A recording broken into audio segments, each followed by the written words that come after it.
called to record this live early today. It's about 8:45 right now in Tamarindo. Just dropped the kids off at the beach. My wife Sharmila ran me through a yoga session.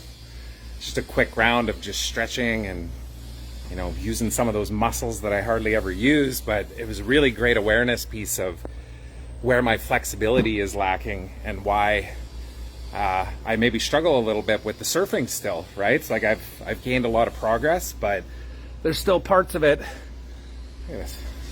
Found a starfish on the ground. This stuff's all over the place. And in the pool, like this one.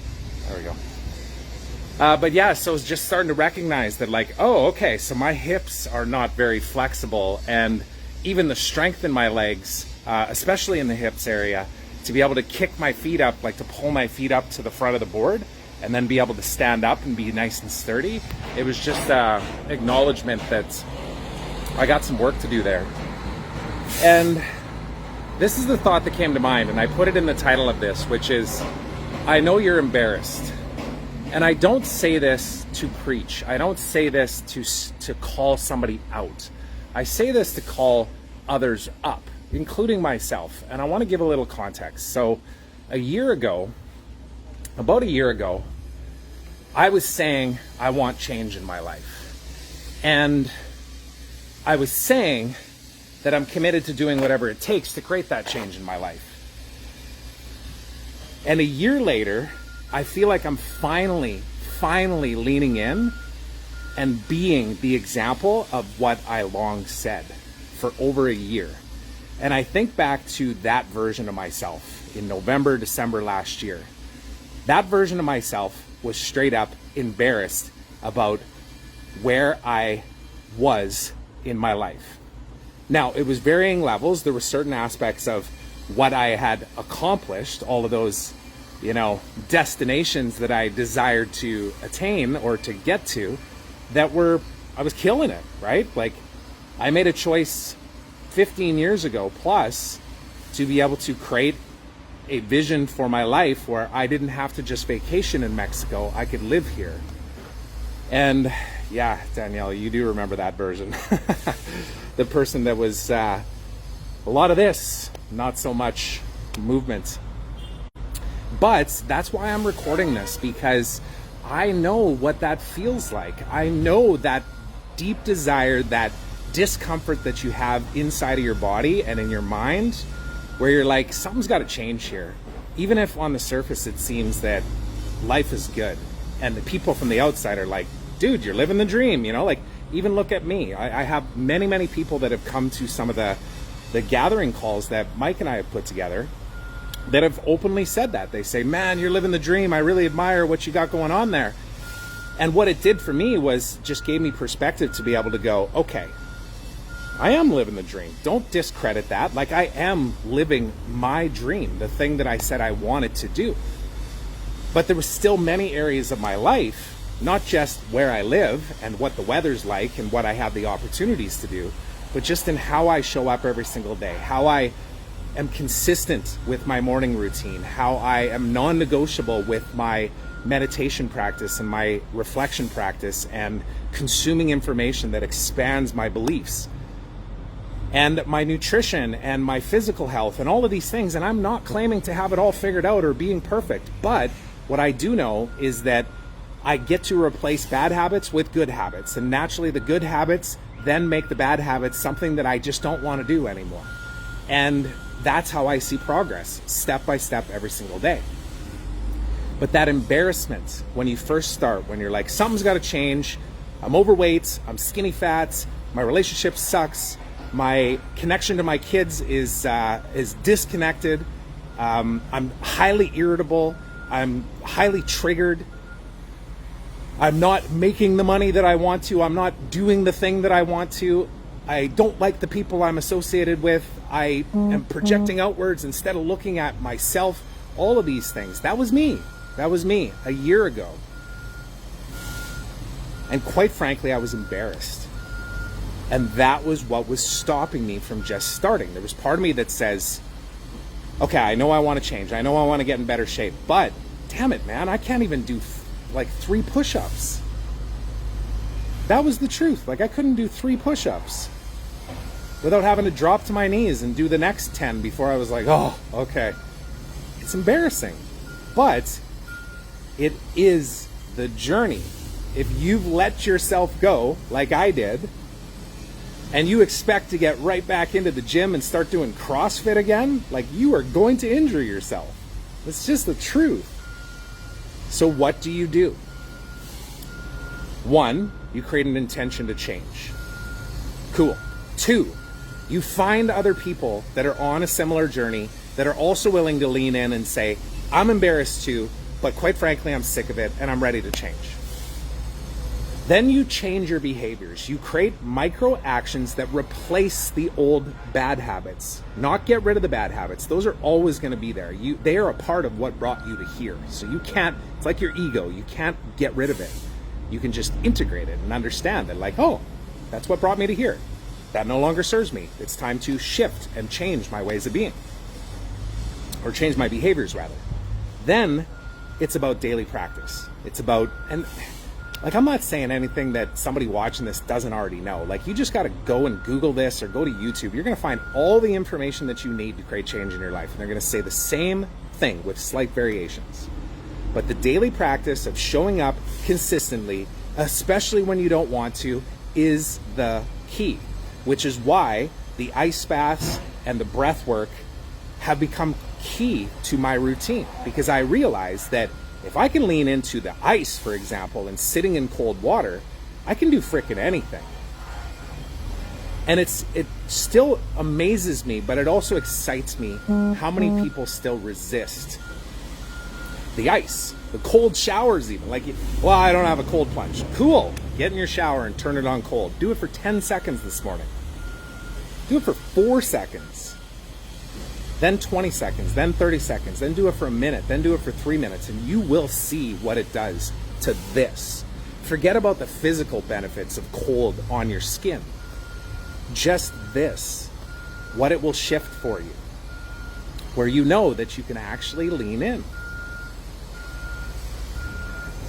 And what I've discovered to be truth is that when you do this with others that are also going, I'm embarrassed too, I'm committed to change, okay, look at what I'm doing, oh shit, I fell off the wagon. It'd be easy to just slide into, secrecy, and nobody will know that I'm not actually doing the thing. I can tell everybody I'm doing it, but instead have people that will actually hold you accountable, hold you high, because it's what you seek. What you seek is that accountability. But your fear and your embarrassment stops you. And once you create those daily practices, you will find that it'll become a way of being. And it doesn't take very long. There's science that backs this up. The science tells us, and I don't even know exactly what it is because it's always a little bit different, but there is truth to the fact that you can create habits. They just need to be consistent. You have to show up. And you have to be kind to yourself when you slip and fall. That's the other thing. Am I going to become vegetarian overnight? No. Will I be at some point? Maybe. I'm not excluding it. But I like a good steak every once in a while. And I like a good burger every once in a while. And I like some fries every once in a while. And I like ice cream every once in a while. But I just don't do it every single day. And when I do it, I go, cool, that was a great treat. Drop down and do 20 push-ups or 20 squats, or get up a little earlier tomorrow and make sure that you go and do that run from the beach like I just got done doing.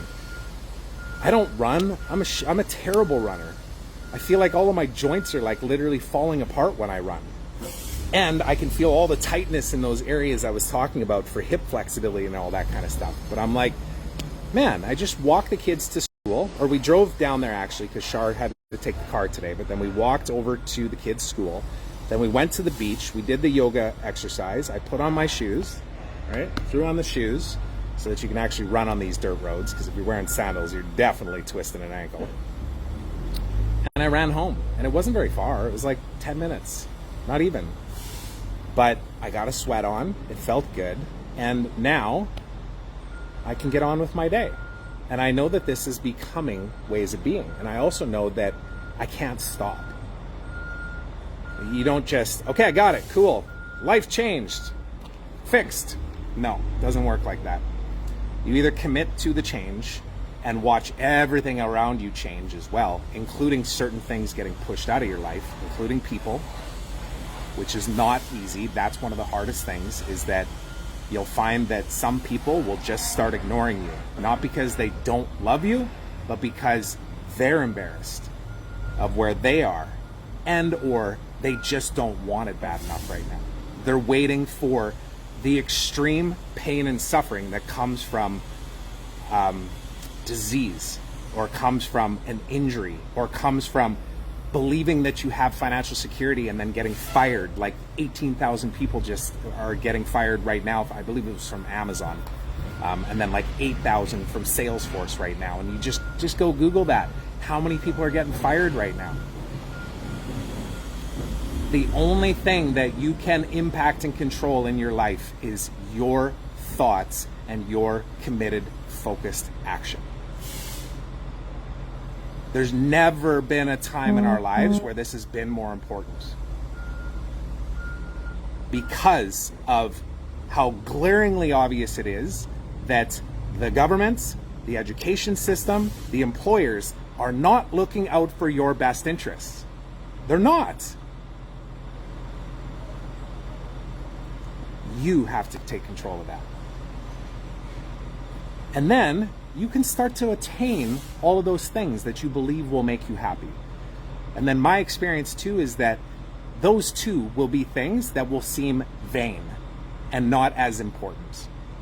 Because while I love living in Costa Rica and I have no plans on us leaving here, maybe we'll go to a different place, different country, who knows. But this feeling I can have living in a shack in the mountains in British Columbia, doesn't go away. The weather just changes. And that is something I'm not willing to compromise on right now. So that's a choice. And how I choose to show up every day creates that. I am the creator of my reality. That's why I say that over and over and over again. I am not the reactor to my situation. I am the creator of my reality. And so are you. So if you're watching this and I triggered you, good. Because I needed to hear this last year. And maybe somebody else does too. We're starting our inner circle, beginning the journey on Sunday. If anybody would like to join, they're curious about what we got going on there inside the Extremely Conscious Man inner circle, you're welcome to come. There's no commitments required. You can just have an intention of being that version of yourself and curiosity, and show up, have questions, hear about what we're up to, what we're committed to creating, and that's it. Or you can lean in and you can come into that space and you can see how it connects to our experience that we're having here in Costa Rica and the one that we'll have in the fall in Muskoka in Ontario. And if you don't want to do that for whatever reason, because I remember what that was like too, I'm like, oh geez, I don't know if I want to go there, because then they're going to pitch me something and then I'm going to have to feel bad about saying no, so I'd rather just not show up. I know that feeling too. I got another option for you too. And this is why we do this. Because I want to meet everybody where they are. On Saturday, we're doing a Better Man breathwork session. Mike Prince is leading it. He's been leaning into this space for over a year now. I've been witness to and experienced him leading these sessions, and they get more powerful every single time. You get out of it what you put into it and what you detach from, and just show up. Because again, that's another thing. Even doing yoga on the beach today has a layer, it still has a layer inside of my head of like, who's watching me? Is anybody watching me? Am I doing this right? Geez, I have really bad flexibility. Wow, Char's leg's really high in the air. Mine's not so high in the air. Like, it's still there, but then I'm like, who gives a shit? I'm here to better myself. I know that this will help me with my flexibility, which will allow me to surf better, which will give me more joy and bliss when I'm in the water, so that when I see the waves coming, I can actually catch them instead of getting slammed by them. And what an analogy and a metaphor for life. You want to make sure that when you're in your 50s and you got kids or grandkids, that you can actually do that with them instead of watching from shore. Start now. Because if you don't, your body won't be able to do it. And that's why I do this. So lean into the embarrassment, lean into the discomfort, remove that thought in your head of, oh, I don't have the money to be able to do this kind of thing. Cool. Come to our free breathwork session on Saturday. It's free. All you have to do is exchange your energy. You just need to commit to it, show up with your time, and then lean into it. Because not everybody is ready for this. But when they are, we're going to be there. Because we're not going anywhere. This is something that Mike and I aligned on the other day. We will do this if nobody shows up. Because this is what we're committed to. It's just like the first retreat that we created. We went on a weekend and we thought, wow, this is fun. You know, we should do this again. Maybe we should invite some people. Why don't we organize it around an official event and sell some tickets? And we would have did it if nobody even showed up, because the food and the experiences and the conversations and all of that stuff was just, it's what we were desiring and seeking. And if that's what you're seeking, this is seeking you. So please, leave a comment down below. I'll even link this up afterwards. I'll put them in the comments, the links to these two things, to the inner circle and to the breathwork session this weekend. And if you want to come to the call on Sunday, it's not publicly available. You just have to reach out to me. I'll add you to the calendar. Come to it. We're going to explain what we're up to. We're going to talk about how this serves you. We're also going to talk about the expectation of what we expect you to bring to the table too. Because this is not a program or a course or anything like that. This is a commitment to a way of being. It's a commitment to a brotherhood, because it is all men in this inner circle. And it is an elevation to the greatest version of ourselves that already exists, that we get to step into. Because it's frickin' time, man. And the last thing I'll say is turn off the news. Totally random, but I can still find myself at times like checking in on things and just using that as a reason to like solidify my anger or my disgust or whatever for what's happening in the world. And then I go, oh, that's right, I'm in control. There's no other person or government or education system that controls how I choose to show up or feel inside. This is what's most important. Thank you for watching. If you're here, if you've been here, Danielle, yes, please send it on to Big A. Would love to see him come to both of those things. And yeah, if anybody else is watching this and felt something, even if you want to tell me off, I'd love to hear from you. That'd be amazing.